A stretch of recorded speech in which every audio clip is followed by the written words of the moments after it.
All right, y'all, it's time for the fifth heart habit, which is talk.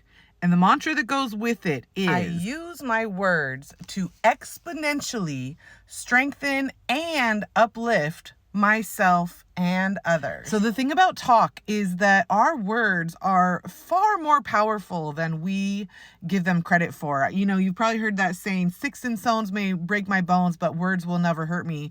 And that is false. Sticks and stones will break your bones, but words will also hurt you. And the words you say to yourself and about your life and about your surrounding create the reality that you live.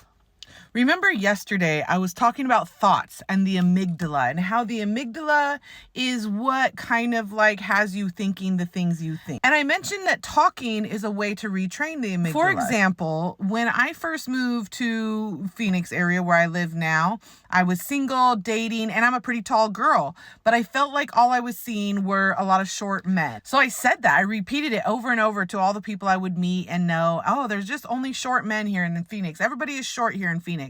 And the truth is then every time I would go out in public, all I would see were the short men. That's all I could ever see.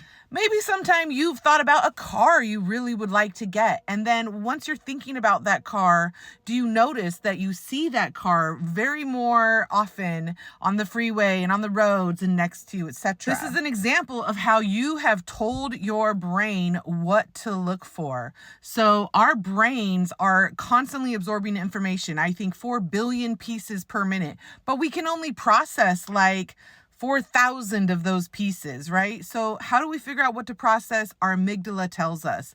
And our words tell the amygdala what is true and what to look for. So when I started changing my language around short men and said, nah, there's tall men, all of a sudden my brain was like, oh, okay, there's tall men. Great. I'll look for those and I'll validate that that's true because that's what you have told me is true. So if you want to see more wealth in your life, if you want to see better relationships in your life, if you want to be better at your job, your words need to say that so that your brain can learn that lesson and start to make it true for you. I love you.